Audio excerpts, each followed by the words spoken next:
大家好，我係毛毛啊。今日咧係農曆5月初5端午節，有觀眾咧就想我拍一下廣州嘅龍船飯。咁我哋今日咧就嚟廣州嘅土豪村獵德村體驗一下龍船飯啦。Go！呢度咧就係獵德村啦。獵德村嘅故事咧，之前呢期影片就有介紹過啦。今日咧就唔講咁多啦。今日咧主要係要介紹獵德村嘅龍舟招景嘅。早上咧就先睇龍船，今晚咧就帶大家去食龍船飯。食咗龍舟飯，今年就冇嘢飯。而呢一啲咧就係獵德嘅船啦，中間掛住嗰把傘咧叫羅傘，大到成年人，細到孭喺爸爸嘅懷入邊咧都要嚟爬龍舟㗎。哇！呢個特別有氣勢嘅呢部船咧，揸住啲字旗嘅咧，佢係石牌嘅村啊，好有氣勢喎，全部都係壯丁嚟嘅喎。啱燒完炮仗咧，係會有啲紙碎飄過嚟㗎，成個人咧都好有節日嘅氣氛㗎啦。潘字旗啦，都係好有氣勢嘅，而且咧見今日天氣好啊，大家個羅傘咧都解開咗呢個封印啦。哇，好威武喎！船尾呢個阿叔真係老當益壯啊嚇，俾佢揈一拳唔得掂。麥家龍船隊咧都出發啦，爬夠咗3個來回嘅龍船咧就去上岸啦。而麥家船咧自己一個來回3次，之後岸上面咧姚允琪嗰班咧就係佢嘅麥家 fans 啦。龍船非常之有氣勢啊！佢係陳家村，好有氣勢，爬到快到咩咁啊！其他船同佢冇得比啊！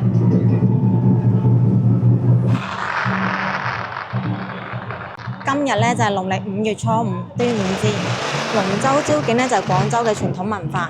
招景咧就係指獵德村咧作為主辦方，響端午同周邊嘅兄弟村或者係老表村發出咗邀請，叫佢哋過嚟玩啦，一齊食龍船飯，增加各個宗族之間嘅感情㗎。咁兄弟村咧或者係老表村就會應景，即係接受獵德村嘅邀請啊，承諾咧會過嚟。咁今日咧，全部兄弟村嘅龍舟隊咧就會一齊過嚟獵德村度探親。咁對於兄弟村嚟講咧，就叫做親景啦。而獵德村咧就會招景，用豐盛嘅龍船飯招呼全部嘅兄弟村啊。招景同親景咧係各條村村民最中意嘅活動，通常咧都會有好多人報名㗎。而傳統嘅龍舟賽咧就唔太激烈嘅。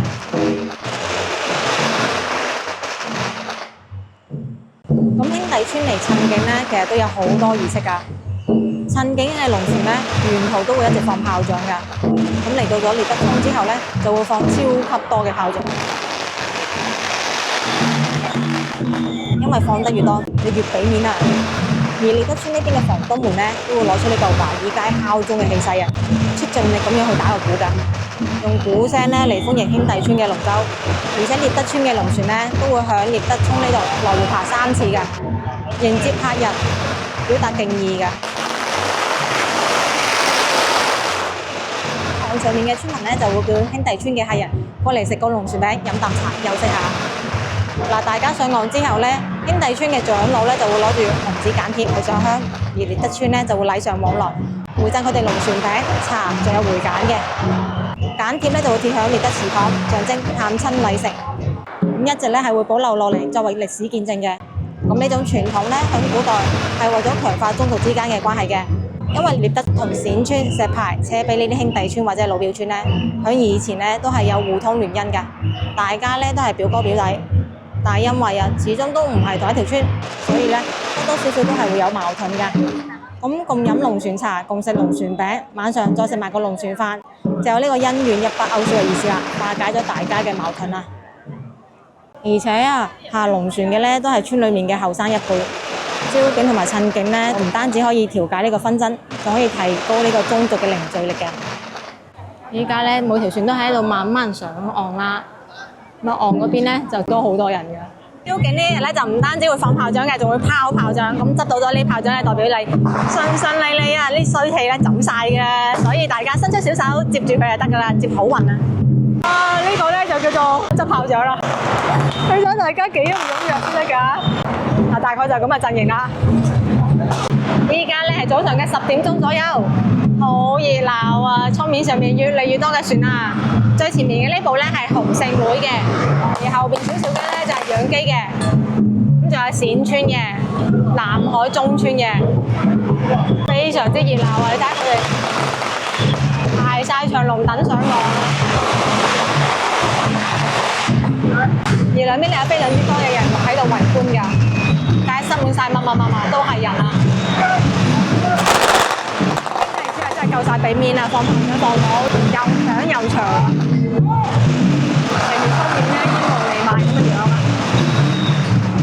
而家駛緊過嚟黃色船身嘅呢個咧就係新村西約啦，係比較簡陋嘅一個船。呢艘船型喎，首先船頭有個大隻佬啦，船中間咧仲有個濟公添啊！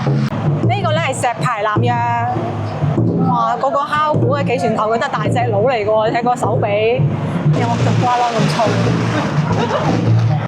嗱，塞車咧就見得多啦，依家你係塞龍船啦，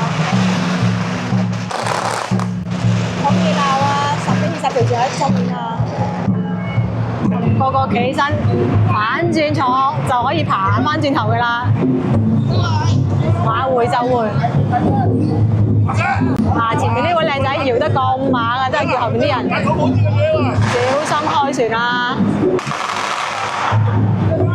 嗱，撞啦！等船頭嘅手度一下，哇！塞成咁樣，塞車我成日見啫，塞涌都係少見，好有特色喎！前面插住雞毛掃嘅，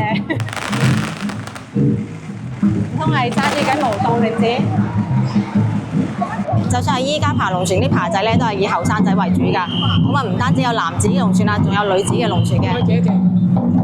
李氏大宗祠獵德人家博物館對出嘅呢條街咧，亦都係攤位嘅位置啊！咁啊，睇睇有啲咩嘢？首先係會有啲酒鬼，呢啲全部都係賣旗仔嘅。講真啦，呢種龍船旗咧，真係唔係以前有嘅文化嚟㗎，係而家先興起嘅。所有傳統廟會咧都有人賣呢種旗仔㗎。咁啊寫咗啲吉祥語，咁啊博啲人買咗之後心情開心咯，攞個意頭咯。對面咧係士力架嘅攤位，細路仔開心啊，食朱古力啊嘛。太熱啦，太攰啦，太餓啦，先買翻呢嚟試下。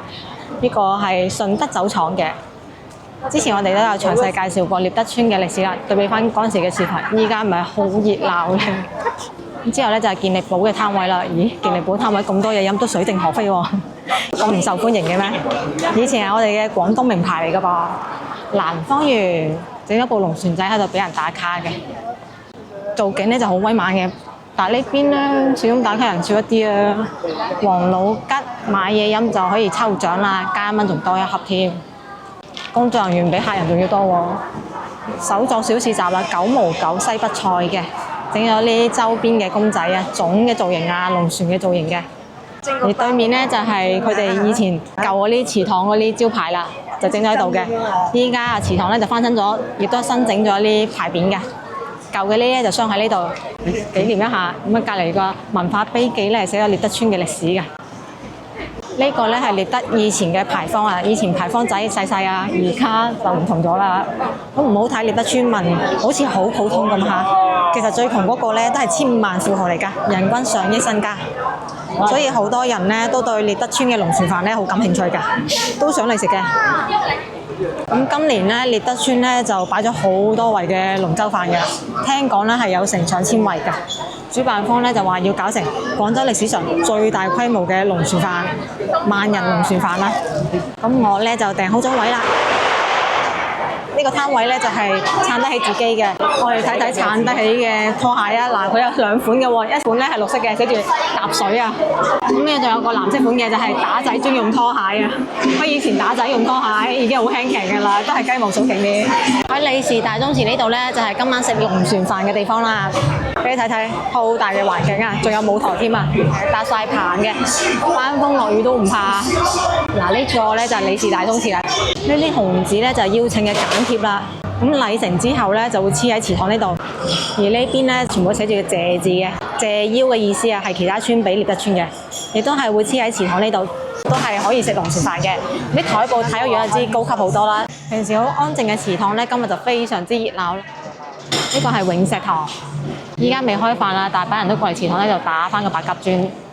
咁其實喺好耐以前咧，龍船飯就真係村民福利嚟嘅，就好似太公分豬肉咁樣，係免費㗎。無論係有錢定係冇錢，都可以去祠堂食嘅。不過近代咧，就算係村民都係要收錢㗎，基本上就係1000蚊左右一圍嘅，又擺咗好多台啊。今次獵德嘅龍船飯咧，喺雲小庫上面賣嘅係80蚊一位，而喺獵德村嘅撐德喺 APP 上面咧就係賣138蚊一位嘅。不過咧就會比雲小庫嘅多一對拖鞋，老廣嘅標配啊，可以踢住拖鞋去食龍船飯。不過咧就因為賣龍船飯，所以咧都有好大嘅爭議㗎，俾人鬧到好慘㗎。咁有網民咧就覺得龍船飯商業化之後咧定價可以比得上米芝蓮。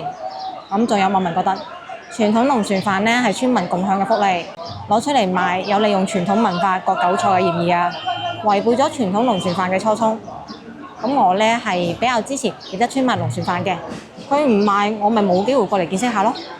而且啊，雲小庫買嘅咧先至係80蚊啫喎，一共咧有成10個菜，咁相當於一圍先至800蚊，我覺得咧係抵到爛㗎。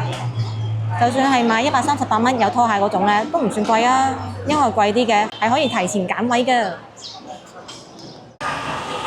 準備咁大型嘅龍船飯咧，係需要好多時間㗎，隻雞啊就要好多好多啦。你睇下成台都係雞啊，豉油雞、多寶魚啊，條條都新鮮識跳㗎，新鮮湯嘅，真係好靚。全部都仲識喐㗎，正啊！你睇做到冇時停㗎，就係切菜啊，都切到一籮一框框㗎，小山一樣咁多嘅菜啊！真係辛苦晒阿姨啊！唔好以為睇落去咧食大鑊飯好簡單啊，其實唔係嘅。咁行到入嚟咧係好香嘅味道嘅喎，好吸引喎。以為龍船飯咧係大鑊飯，質量會差，其實唔會啊。一隻隻靚靚嘅豉油雞，隻隻都咁大隻咁均勻，哇！撈到入晒味好正喎，仲要擺盤嘅添啊！你睇搭碟啊，咁厚啊，唔係姐快手又熟練啊，都唔知幾時先擺得完啊！哇！真係有排擺啊，好交關啊！期待今晚餐飯啊！好有睇頭，睇下阿姐手起刀落幾咁靚先得㗎？呢啲咪叫利嘅刀咯，一斬就開，正啊！嗱，斬得快手，仲要擺得靚，冇翻幾十年功力都好難 hold 得住啊！睇下個個都斬得咁靚嘅，一樣都咁快手㗎，非常之熟手。呢種圍餐咧，以前喺村入邊咧就好興嘅，咁依家慢慢啲村咧俾人收晒做起樓樓，咁咪少咗呢種圍餐啦。但係品質咧一啲都唔輸蝕大酒樓㗎，擺好盤嘅靚雞啊幾正！咁下邊咧仲有另外一個碟㗎，陣間會點蠟燭，有保暖功能嘅喎，犀利啊！真係拍得住啲星級大酒樓㗎。話晒咧係要俾呢啲過億身家嘅大老闆食㗎，點可以丟架咧？而且請咗咁多兄弟村過嚟啊，唔可以失禮人㗎。既然請食飯唔慳得啊，人哋咁賞面做東道主嘅，梗係要落足力啦。準備圍餐嘅情況非常之墟冚㗎，有雞有魚，點少得燒豬啊！哇，成台都係燒豬嚟㗎，陣間切燒肉用㗎。多謝阿姨，呢靚貨肯定要俾人見識下先得嘅，真係好靚，睇燒到金黃色㗎。嗱，呢啲就切緊嘅燒豬啦，哇正啊！呢啲燒肉個皮切上去，嗦嗦聲嘅，好脆嘅。啲分層都好靚嘅，一啲都唔偷工減料㗎，好靚好靚。咁多燒肉，塊塊都仲要咁脆咁正，好吸引。有好多嘅贊助商啊！呢個咧係雀巢嘅，擺咗好大桶雀巢喺度啊！陣間唔知會加啲咩入去嘅，我哋睇睇另一個贊助商啦。呢個咧就係麥當勞贊助嘅龍船飯啦，麥當勞贊助係唔同呢個喎，佈置得咧係最猛嘅，你睇下佢係擺咗條龍船喺度㗎，真係龍船飯啦。隔離咧就係佢哋食飯嘅台啦，台布咧係有麥當勞嘅特色印刷嘅，碗咧亦都係麥當勞專屬嘅。前面咧就有一條紙板嘅龍㗎，整個氛圍感係好滿㗎，最有 feel 係呢個啦，而且好中西合璧。一共咧分咗成10個區域㗎，呢一個區域咧都幾靚㗎。就喺龍母廟附近，乜每個區域咧都係搭咗棚嘅，而且安排咗好多把大風扇啊！瓜果都擺好晒啦喎，就等啲人入席開餐啦。今晚飲啲咩咧？大烏蘇、亞洲沙士同埋椰汁啊！而呢一個區域咧就係農商銀行贊助嘅，咁睇睇銀行贊助係唔同嘅喎，啲台布啊特別豪華嘅喎。我哋今晚咧就係坐呢個區域㗎，睇睇今晚食嘅菜單啦。一共咧係有10道菜嘅，分別咧就係均安燒豬啦、招牌雞、清蒸多寶魚、山雀紅明蝦、特色龍船丁、家鄉扣花肉、秘製香橙骨、蝦米瑤柱節瓜脯、上色輪較高，同埋一個合時佳果嘅。有龍船丁食喎。其實喺廣州傳統文化裏面咧，每年嘅端午節前後咧，村裏面都係會派龍船丁㗎。其實咧就係炒丁，主要咧就係俾細路仔食嘅。咁希望佢哋咧食咗之後可以快高長大啊！咁依家咧就主要係派俾村裏面嘅老人㗎。獵德村龍船飯嘅呢個煮飯嘅公司咧係叫做順德宴霞，佢咧係上過《舌尖上的中國》㗎。6點啦，我哋就坐低咁啊睇睇呢個上咗嘅咧就有輪較高啦，同埋個果盤嘅。比較特別嘅係我呢個飲品係紅米酒啊，屬於成年人嘅龍船飯。首先係有呢個燕京全家桶啊，由嘢飲到啤酒到蒸釀啊，之後咧仲有一個酸梅汁啦，同埋有啱開頭嘅紅米酒。等開餐啦，就差餸啫，我肚餓啦。既然未開飯，我哋試一試呢個龍船餅啦。龍船餅咧本身設計嚟咧係俾啲扒仔咧補充體力嘅。我今日都拍咗成日嘢啦，都算半個扒仔啊！佢俾我嗰時咧話：你試下咪知咯。等我試一試啊！而家就豆沙餡嘅，哇！就係皮薄餡靚喎，好多豆沙，而且顏色咧好自然，質感咧係好沙嘅，試試個味道。哇！非常之好食，如果係攞嚟賣嘅話咧，係值錢嘅，因為佢呢啲豆沙咧起晒沙，而且係仲會有少少紅豆嗰種好大粒嗰種感覺㗎，好好味。外邊陣皮咧係好酥脆，蛋香味好濃郁，但係一啲都唔會話太過甜嘅喎，就係好正嘅紅豆味加外邊嘅蛋香味。咁沙得嚟咧，仲有少少口感嘅。嗱，睇睇呢個海片層酥咧，其實好多層次㗎，新鮮食嗰陣時咧絕對係好酥脆，好好味㗎。咁多嘅餡真係好正啊！扒仔有口福喎，不愧係獵德村。依家咧就下晝嘅6點10幾分啦，咁啊基本上咧就已經入晒席啦，100幾圍嘅陣容咧真係唔係講笑，非常之多人，好熱鬧啊！咁我哋睇睇啦，好熱鬧啊！咦，由啲台又換咗台布咯喎，又換咗一個新嘅贊助商，呢個係邊個啊？咁有少量嘅台咧仲未坐滿嘅，因為6點半咧先至開飯嘅。最前面咧就有一個舞台嘅添啊，咁依家咧係有啲細路仔做緊表演嘅。呢個開飯嘅陣營係咪好犀利咧？好壯觀！你睇下咁細嘅小朋友都有啊，好可愛啊！佢都過嚟食龍船飯咯，由細培養呢個傳統儀式啊！嗰陣咧就睇龍舟，夜晚咧過嚟食飯，成百圍嘅陣營，唔止一個區喎，真係好犀利啊！先上嚟嘅咧係紅雲燒肉啊，份量咧係好大㗎，表皮咧睇到咧係金黃色，有少少窿邊，然之後分層好靚嘅。睇睇個燒肉啊，咁我哋睇到佢切出嚟嗰時嘅感覺係非常之脆嘅，但係拖到7點都先開飯，擺咗咁耐，所以就差少少啦。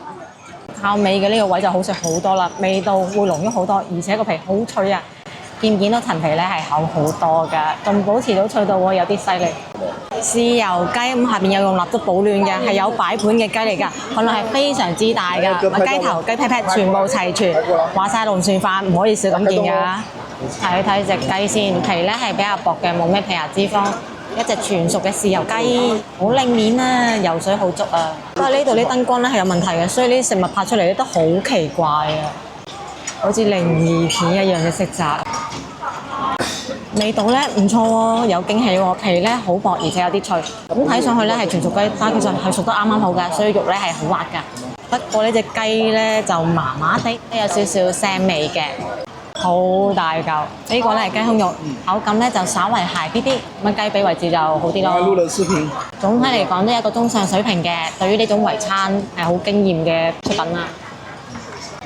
蝦米瑤柱節瓜，咁呢個咧冇咩賣相嘅，你睇睇啲節瓜同埋紅蘿蔔嗰啲全部都亂咁嚟㗎，至於個瑤柱係乾貝嚟嘅咋，唔係原貝啊。蝦米咧就比較大粒嘅。暫時嚟講呢啲味餸咧係最冇賣相同埋最冇檔次㗎。我哋試一試呢個味道啊！你睇下個質感咧係非常之黏稠㗎。睇睇蝦咧，睇上去係大隻啫喎，但係其實咧唔係完整嘅蝦，係碎蝦嚟㗎。咁瑤柱咧係炆到爛晒啦，一絲絲嘅。節瓜同埋紅蘿蔔咧都係咁樣切大塊嘅。調味咧係唔錯嘅，不過節瓜咧係唔夠腍㗎，有好濃郁嘅海味嘅味道㗎。就算係啲紅蘿蔔咧都入晒啲蝦味嘅海味味嘅，所以味道可以㗎，就係口感麻麻咯，而且冇咩賣相。白灼大蝦，不過隻數咧就屈指可數啦，大細都還可以嘅，主要就燈光太差啦。睇睇隻大蝦，隻一攣公蝦新鮮嘅，味道嘅話白灼就鮮蝦味咯，先就夠大隻啊。雖然數量咧就唔多，就得個10幾隻。清蒸多寶魚，上面就擺咗薑絲啦、葱絲啦，同埋好大塊嘅薑，少少嘅紅蘿蔔絲，下邊有豉油啦。多寶魚嘅份量咧係比較大啊。咁大一片嘅多寶魚，咁我哋開餐試下個味道啦。但係咧就蒸得有啲過濃咯，口感比較實啊。勝在多寶魚少骨啦，咁食起身比較方便，比較適合做圍餐啊。龍船丁食龍船飯又點少得龍船丁咧？咁龍船丁咧就條條村都唔同搭配嘅，但係一定會有嘅咧就係花生啦、蘿蔔潤啦同埋辣椒啊。點解會有辣椒咧？因為驅寒啊！扒仔扒完龍船之後咧，攞水啊嘛，濕晒身咁樣，攞啲辣椒驅寒，所以唔係一道外來菜式，係一個好本地嘅菜式嚟㗎。睇下好多料㗎！食過龍船丁之後咧，就健健康康嘅細路仔就快高長大啦。好，開餐。獵德村嘅配方咧就有辣椒啦、豆角啦，呢個咧就蘿蔔潤啦、花生啦，同埋一啲肉嘅。肉係切得比較大塊嘅。我試一試咧，由肉開始，燒肉水好入味，但係口感咧有啲鹹，但係非常之香，因為有落辣椒啊。花生好脆，但係蘿蔔潤仲脆啊，非常之脆。蘿蔔潤咧係醃製過嘅蘿蔔，所以咧都會有少少辣味嘅。我最中意嘅咧係佢蘿蔔潤唔會太過鹹，因為醃過咧好多人咧就會搞到好鹹嘅。咁總體嚟講咧，龍船丁係呢餐飯入邊最出彩、最有特色㗎。咁睇起身咧係有少少令面嘅，但係食落去咧唔覺得油啊。咁炒丁咧係我哋廣州習俗必定嘅菜式嚟㗎，無論係結婚啦、生仔啊，定而家擺龍船飯咧，都會有呢種丁㗎。特色甜橙骨，咁係類似一個咕嚕肉嘅菜式嘅，咁擺咗菠蘿啦、青椒啦，同埋有好多嘅排骨啊。好，鑑賞完就試下味道啦。下邊咧仲有啲白蘿蔔，真係試過先知啦。用料係比較豐富嘅，但我最接受唔到嘅咧係佢啲蘿蔔咧係醃蘿蔔嚟㗎。真係好似咕嚕肉，酸酸甜甜嘅味道嘅，咁係有好明顯嘅橙味，明顯到好假嗰種咧，而且係甜酸嗰種醃蘿蔔啊，我覺得同呢個有奇異橙香味嘅咕嚕肉咧係好唔搭嘅。咕嚕肉嘅話就勝在佢唔會太過肥。壓軸嚟到嘅係扣花肉啊，咁份量係非常之大嘅，上面又係擺咗芫茜做裝飾嘅，呢肉咧又厚又大嚿啊，等我睇睇。一半咧係肉啊，肥肉，而呢個咧係芋頭嚟㗎，咁樣夾住食㗎，咁樣非常之大、非常之厚一件㗎。哇，係好正，聞到香味嘅，所以做得好好喎。佢啲肥肉咧係有少少瘦㗎，咁有兩種唔同嘅肥肉口感，入口好即化，完全唔覺得肥膩㗎。佢咧係用咗南乳嚟扣呢個扣肉㗎，咧有少少輕微嘅酒味，加埋佢嗰個芋頭咧，味道唔錯啊。倫教糕雙色嘅，白色嘅咧就白糖，黃色嘅咧就黃糖口味。倫教糕反而有驚喜喎，咁佢咧其實係寬隻嘅倫教糕拆盒嘅啫，但係咧佢係新鮮做嘅，所以好正嘅酸味之餘咧有少少甜味帶翻出嚟，個味道好好食啊，好食過喺寬姐間鋪頭度食嗰啲啊。咁白糖咁好食咧，我就試埋黃糖啦，但係黃糖咧就酸得滯啦，麻麻地。咁呢啲倫教糕咧都係建議加熱咗之後食嘅，個酸味同埋個甜味咧會出到嚟。但係呢種倫教糕咧其實真係唔係白糖糕嚟嘅，只不過樣有少少似啦，成分係唔一樣嘅。食完啦，我哋就過嚟睇睇麥當勞嘅龍船飯啦，真係有隻龍船喺度㗎，好架勢啊，好正啊！耶！我想喺度食龍船飯咧。你睇下咁大隻船頭喎，然之後係咁樣嘅陣型食龍船飯喎，好勁啊！不過依家咧就食完咗啦，大家喺度收緊台嘅咋，即係碗都冇喎，俾人打包走碗啊！你睇下得碟嘅咋？嗱，每一台都係嘅，冇咗隻碗㗎。雖然呢個場面咧就唔係好睇，但係真係冇咗隻碗嘅。哇！仲有外國人食龍船飯啦，成個場面好墟冚啊！依家就食完咗啦，大家就散場咯。食飽飽啦，今次嘅龍船飯體驗我覺得好值得啦。咁建議你哋嚟玩嗰時咧，就係盡早，一定要7點鐘左右霸頭位睇朝景，好好睇、好好玩、好熱鬧㗎。咁啊，12點左右咧就結束㗎啦。嗰陣時咧就去休息一下，下晝6點鐘過嚟食龍船飯。呢個龍船飯咧，對於大鑊飯嚟講係好有驚喜㗎，因為一般做呢種圍餐咧出品會麻麻地，但係佢今次獵得呢個咧係好食㗎，有驚喜啊！我覺得好值得過嚟一試啊！咁今日視頻咧就到呢一度啦，中意視頻想睇地道粵菜就關咗頻道啊！點個 like 啊，分享俾朋友仔，下期見啦，拜拜。